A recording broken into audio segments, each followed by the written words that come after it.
Showtime is Pangolin's program for putting together a laser show. You start with frames and animations, add effects to them, and finally sequence them to music. For this tutorial, we'll be creating a simple laser show using Showtime. Begin by selecting Showtime 2000 from the Start menu. Once Showtime has loaded, you'll see 3 or 4 windows. At the bottom is the Frame List window. This is where the frames and animations for a show are loaded and are visible for selection. On the upper right is the Effect List window. This is where the various Showtime effects that manipulate the frames are located. Notice that there are several effects listed in various groups. The ones you see here are a set of useful effects that are loaded with every new Showtime show. The largest window is the Timeline window. In the timeline, the frames and the effects are brought together with music to assemble the final show. And depending on your settings, you may have a 4th window for laser previewing. For this tutorial, let's create a new show. In the Showtime program, you start with a set of frames and animations that have already been created in the Laser Show Designer program. Of course, you can later change or add to these frames.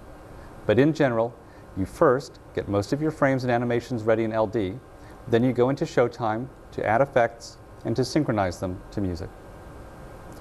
Let's start by loading in a set of frames that were previously created for this tutorial. In the Frame List window, click on the File menu. Be sure to use the Frame List window. The other Showtime windows will open other types of files. From the Frame List's File menu, select Open Frame File. This opens the Frame File dialog window. Navigate to and select the Showtime Tutorial file. It's located in the Support Tutorials directory. Once you have it, click Open. The frames are then loaded into the QuadMod 2000's memory and are displayed in Showtime's Frame List window. Now that you've loaded some frames, let's set the show to music. Showtime has a lot of choices. For example, you can use MP3 files, waveform audio, MIDI files, and even audiovisual formats such as AVI, MPEG, and QuickTime. For this tutorial, we'll use a waveform audio file. To load this, click on the Multimedia Player toolbar button. This brings up the multimedia player with choices of what type of media you can use. Click on the Audio tool button and navigate to the folder where the wave is located. It's the same one that we used before in Support, Tutorials, and it's also called Showtime Tutorial, but this is a WAV file with a .wav extension. We've opened it up. The sound file is now loaded into Showtime. You can see the audio on the screen. In order to fully view the workspace, we'll now minimize the multimedia player. The next step is to decide where in the music you wish to have things happen. Showtime gives you an easy way to visualize where events will happen by using beat marks. Beat marks are colored vertical lines that indicate places where you mark changes in the music. To record beat marks, you'll actually play the laser show and tap the computer keyboard as you listen to the music. Each tap makes a beat mark line here. Of course, right now you haven't put any frames on the timeline, so your laser show at this point will consist of just the music only. To play the laser show and hear the music, simply click on the Play Entire Show or All toolbar button. A playback control window comes up and the show starts. While the show is running and the music is playing, you can tap any key on the keyboard at the points you wish events to happen. So let's stop that and we'll go back and play it one more time.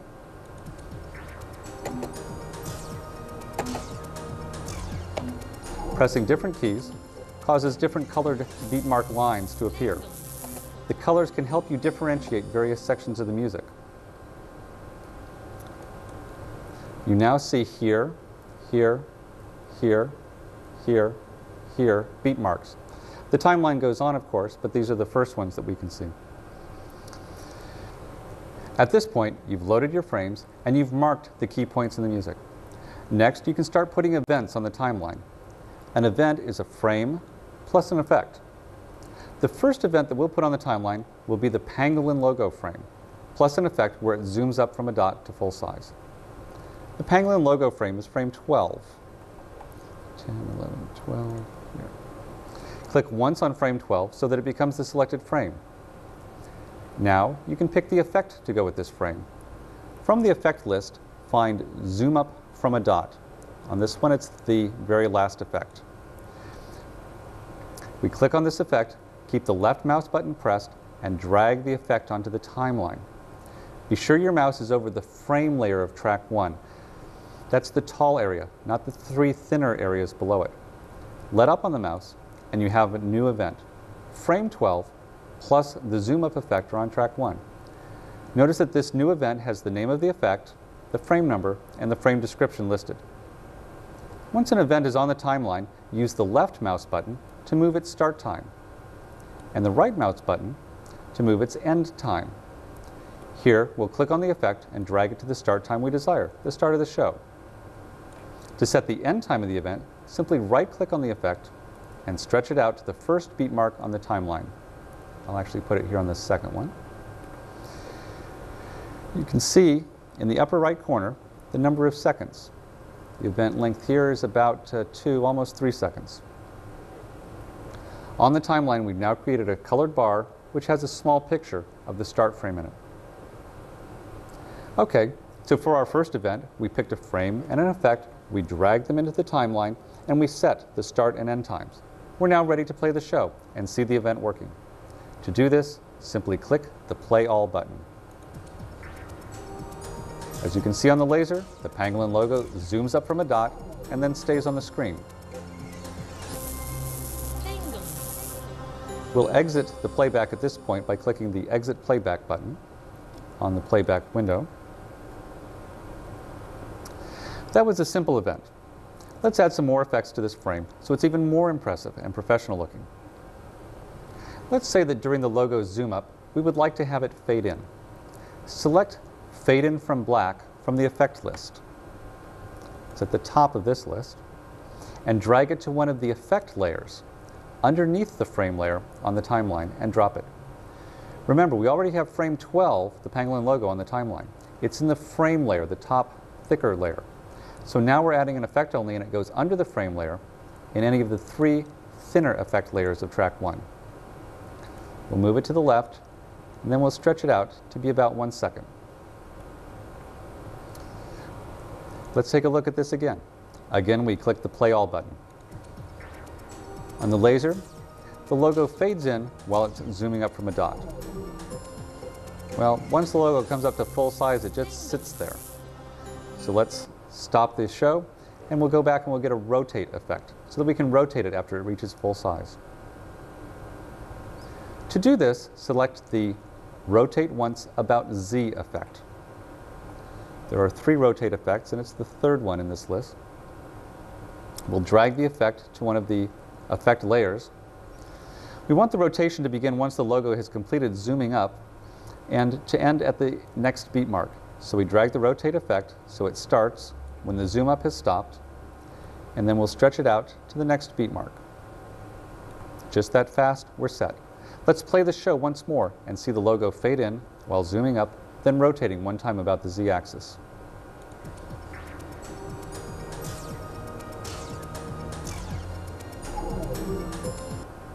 Thus far, we've been previewing our show using the laser. With Showtime, you also have the option of previewing directly on the computer screen. Here's how to do this. Click on the Laser Preview toolbar button. Looks like a tiny TV. This brings up the laser preview window. You can resize this window, and it enables you to watch the laser output without having a laser system hooked up to the QM2000 board. Now when you play the show, by clicking the All toolbar button, you see a preview of the actual laser output. Just like before, the logo fades in while zooming up and then rotating about the Z-axis. To move the preview window out of the way, we'll click the Window button up here in the toolbar in the timeline area and click on Pangolin Default Layout. That puts the laser preview down in the lower right corner. It also arranges the other windows accordingly. While we're at it, there's another way to view the show. You don't have to play the show from the start each time. Instead, you can scrub back and forth to preview a section. To do this, click on the Scroll Show Output While Scrolling button. Then click an area above in the timeline and move back and forth. As you move back and forth, you can hear the audio, and you can also see the laser move. The scrubbing works with both the laser output and with the preview window output. As you work with Showtime, you'll find that scrubbing is a fast way to check each of your events when you put them down. You don't have to spend time playing the whole show. You can just scrub over an event to make sure it looks the way you intended. Okay, let's add some more to the show. Remember that in Showtime you take frames and effects and you put them on the timeline. You already know where frames come from. They're usually created using the Laser Show Designer or Laser Show Converter programs. Effects are made and used within Showtime. We already used the fade up and rotate effects, which are built into Showtime. Now we'll go ahead and make a custom effect. Let's do some scrolling text from right to left. To do this, we must create a custom effect, so we'll select frame 11, which has the word Pangolin, and then select the Reset Track effect. Reset Track is like a blank effect. It resets all the Showtime parameters to the default, and it shows a frame. We'll start with Reset Track, and then we'll edit it, and then we'll eventually save it as a new event. Drag the Reset Track effect onto the frame layer of track 1, at the beat mark where we want the scrolling to begin, after the rotation. Then stretch the event to finish at the next beat mark. This has created an event that resets all the parameters for that track to defaults and simply displays the Pangolin text. Now, to make the text scroll across the screen, we'll edit the effect to add actions to it. To edit an effect, you can either select the event and click the Edit Effect button to the left of the timeline, or you can double-click on the desired event. This then brings up the Effect Editor window. A Showtime effect is made up of transitions and actions. Transitions are when something happens, and actions are what happens. For a scrolling text effect, we want to change the starting and ending position of the text. The transitions will happen at the start and end of the effect, and the actions will affect the position of the text. Here's how to do this. To the left of the effect preview window is a bar labeled Start and End with percentage indicators. Right now, this transition will begin at the start of the effect, 0%, and will gradually change until the end of the effect at 100%. But for our scrolling text, we want the first action to instantly occur. We want the text to start on the right side of the laser screen. So we'll set the first transition so its start and end are both the very first thing in the effect.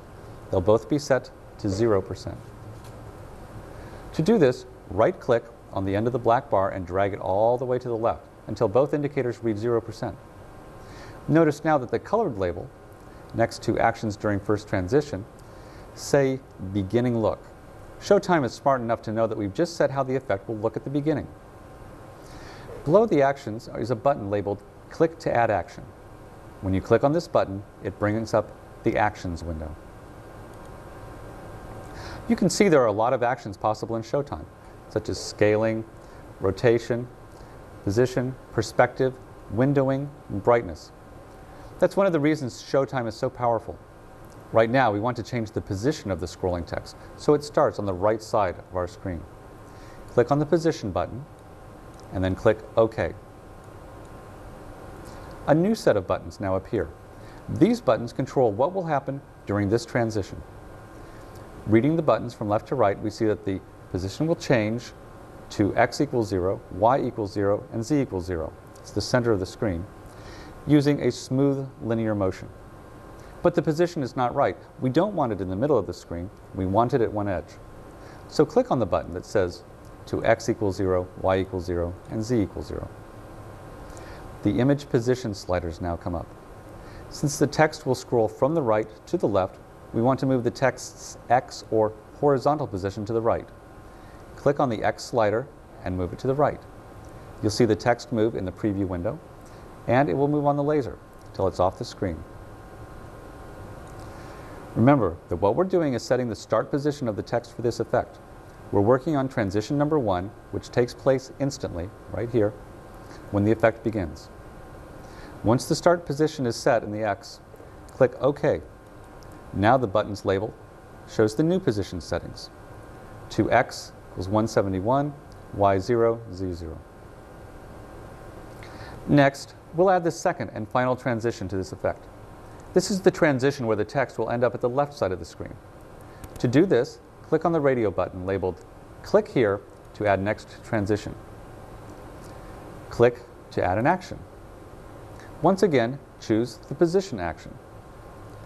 Click OK, and then click the 2x equals 0, y equals 0, z equals 0 button to change those settings. Move the X slider to the left this time until the text is off the screen. Click OK, and you're ready to preview how this looks. We'll click the play button under the effect preview window and watch the text scroll across the window.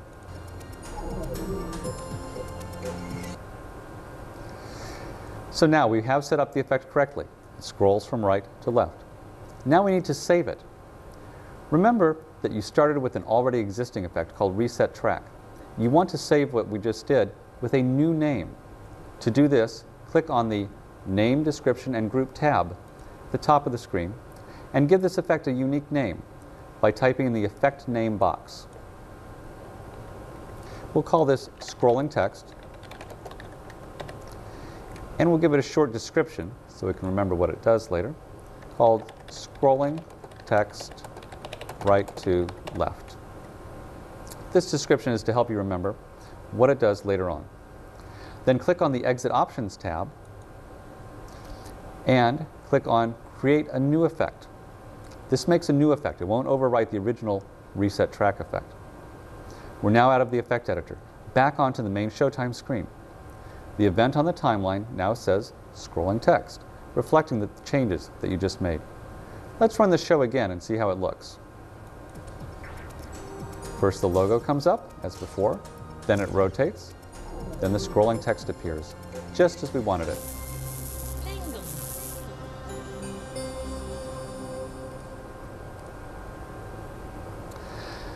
Let's review what we just did. We edited an existing Showtime effect to make a new one called Scrolling Text. Like all effects, it has transitions to control timing within the effect. It also has actions to control what happens to the frame at each transition. Note that you can have up to 8 transitions in a single effect, and each one of those transitions can have up to 8 different actions happening. So as you can see, you can make a single effect, a single thing that drops on the timeline, that can do quite a complex set of movements. Okay, here's a quick quiz. If you wanted to slow down the scroll effect, how would you do it? Some people might think you need to re-edit the effect, maybe change the transitions or actions. But that's incorrect. To slow down the scrolling, all you do is lengthen the scrolling text effect on the timeline. However many seconds you make the event, that's how long the scrolling will take. A short timeline event, like this, packs all the effect's transitions into a short time. A long timeline event will stretch out the effect's transitions. Okay, let's get back to our show. In doing this tutorial, we've kind of missed some of the beat marks, so we'll just turn off the audio for right now. We'll continue adding effects, and then at the very end of this tutorial, we'll show you what it's going to look like with the timing perfect. Well, we just added scrolling text, and now after the scrolling text, we'll have a countdown until the next beat mark in the music. Since there are 4 seconds in the music, and we have numbers in our frame file, we'll do a countdown from the number 4, 3, 2, and 1. These 4 frames with the 4 numbers are in frames 17, 16, 15, and 14. So we'll select the start frame, frame 17, then click on the Reset Track effect and drag it onto the frame layer. We'll stretch the resulting event out to the next beat mark where we want it to end, and stretch the start, or move the start, to where we want it to begin, just after the scrolling text. Now, we've gotten the start frame of the animation, frame 17, which has the number 4, we need to specify the ending frame of the animation. We'll select frame 14 with the number 1 in it and click the Replace End Frame button located to the left of the timeline. On the timeline event, now the start frame is listed as frame 17 and the end frame is listed as frame 14. Using the Replace End Frame button to set the end frame is how you set up a sequence of frames. If we play this part, we now see 4, 3, 2, 1. We see our countdown after the scrolling text. So far, everything that we've done has been using a single track. Showtime is showing just one frame at any given time, whether it's the logo, the scrolling text, or the countdown frames. During the next portion of our show, we're going to display 2 frames at the same time. The second frame will be put on track 2. Before doing this, though, let's finish the countdown by displaying the number 0. We select the 0, click on the Reset Track effect, and drag it onto track 1's frame layer after the countdown. Move it left to butt it up against the end of the countdown. We'll move the timeline over a little bit.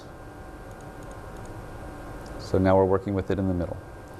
Now we're ready to display a modified Pangolin text frame at the same time as the 0. To do this, we'll select our frame, which is frame 24, the word Pangolin with a G missing. We'll add the G in a minute. We've selected frame 24. We'll click on the Animate Only effect, and we'll drag it into the frame layer, not of track 1 as we have before, but of track 2 now. If we play this, we'll see the animation, and then we'll see the 0 with the word Pangolin over it. That looks okay, but let's move the text in track 2 down so that the word Pangolin is at the bottom of the screen. Well, there's 2 ways to do this. One would be to go back into Laser Show Designer and change the frame. This is fine if we only use the frame once. But if we did change it in LD, then any other part of the show which uses the frame would also change. So for this tutorial, we'll create a Showtime effect to move the frame down. First, we'll select the Animate Only event in track 2 that we want to change. Next, click on the Edit Effect button to the left of the timeline. Here we can see the modified Pangolin text without the G on top of the 0 in the Effect Preview window. To change the position, we'll add an action. We'll select Position, click OK, and change, this time, the Y position, moving it down towards the bottom. Here's another way that's fun, though. You can actually click in the window and move it around. We've clicked in the Effect Preview window, and you can see the sliders change. It's for when you don't need precise control. Okay, we have it where we want it. We'll now need to go and change the name of this. We'll rename this effect Pangolin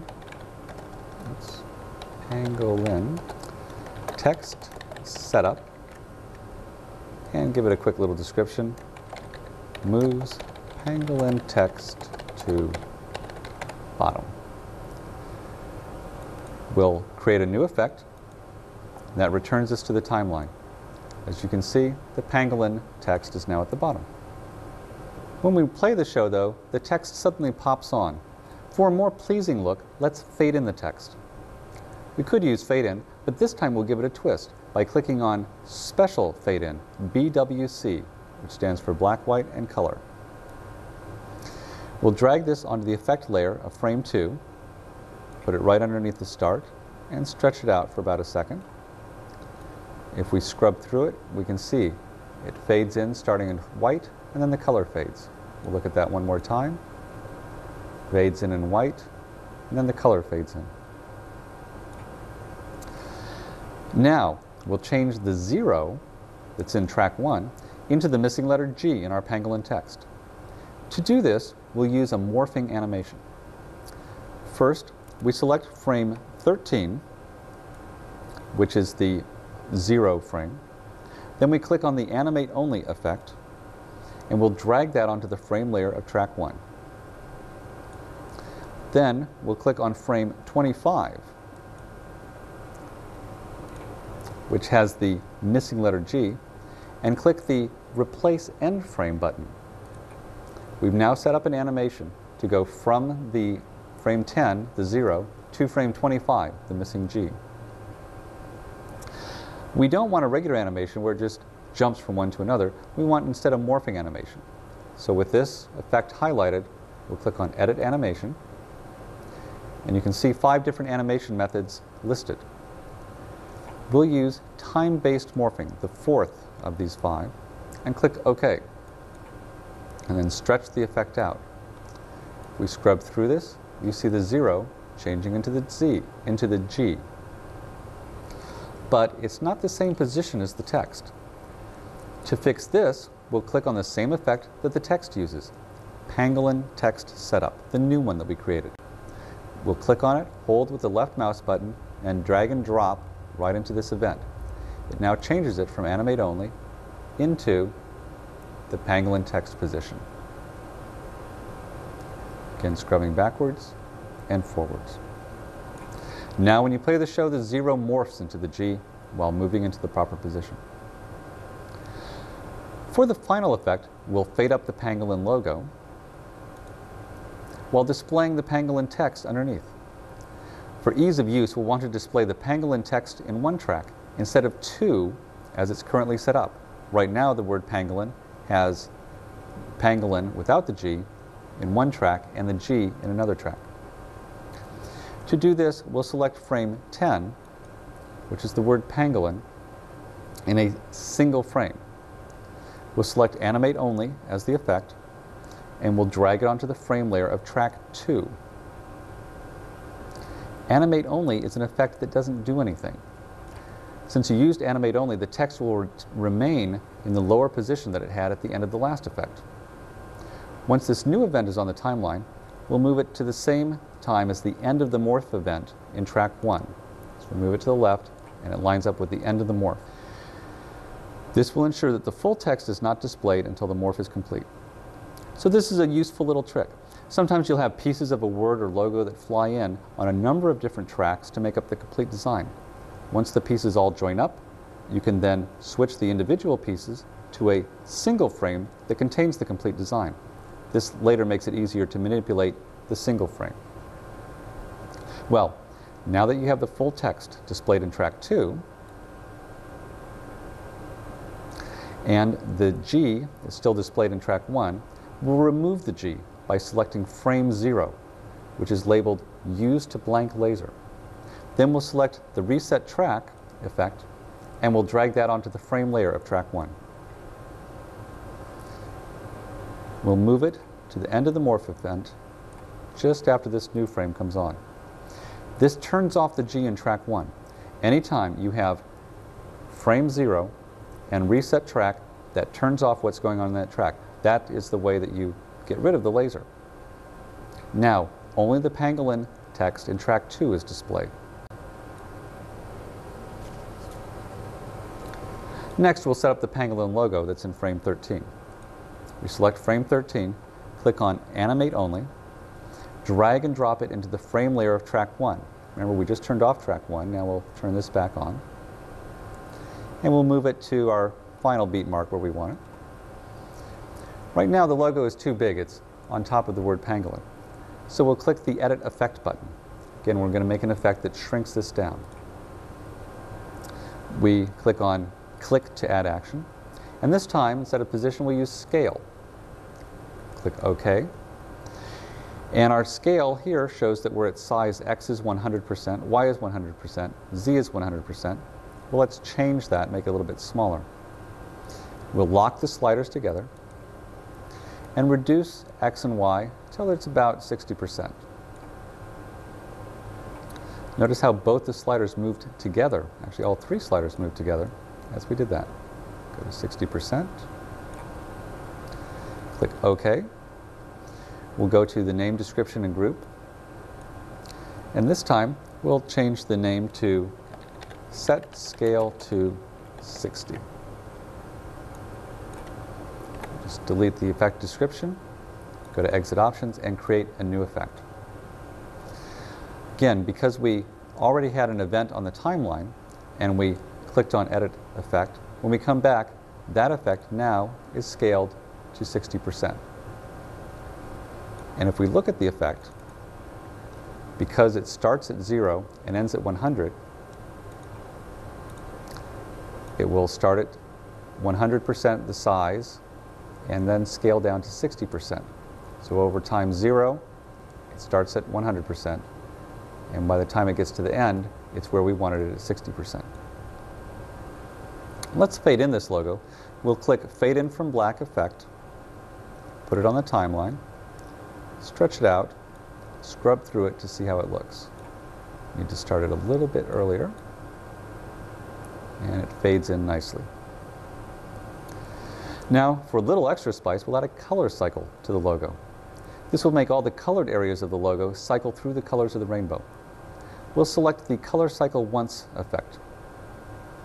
Drop it onto the second effect layer, stretch it out, move it so it lines up with the start, scrub through it to see. It fades in, and you can also see the colors cycling. When it gets to the end of the cycle, it will now just continue with its normal colors. Let's move our show over a little bit. We'll use this button here, so we have a little bit more room to the right. And finally, we'll end the show. We're going to simply fade out the logo, which is in track 1, and the text, which is in track 2, by dragging a fade out effect onto the effect layers in both tracks and stretching them out for 1 second each. And we'll end them. That will end our show. So we'll put fade out here and fade out here. As we scrub through it, you'll see that both of those take about 1 second to fade out. And as the final thing, we'll add frame 0, reset track to stop the laser output. Because remember here, when it's fading out, it's fading, but it's still there. The laser is still scanning. Not until it hits reset track frame 0, stop scanning, because frame 0 stops the laser output. Finally, we can play the completed show and watch our work in action. Let's first play it the way that we have it, not really synchronized to the music. And then we'll show you what it looks like if you were to adjust the timing on these to synchronize it. I'll click Play All, and we'll play the entire show.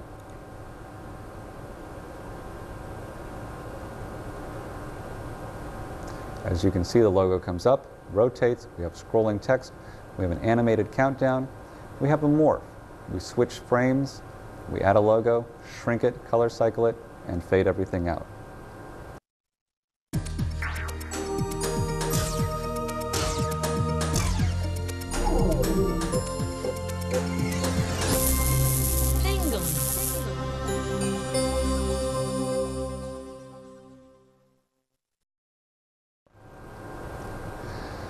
So to summarize, this is the basic structure of a show.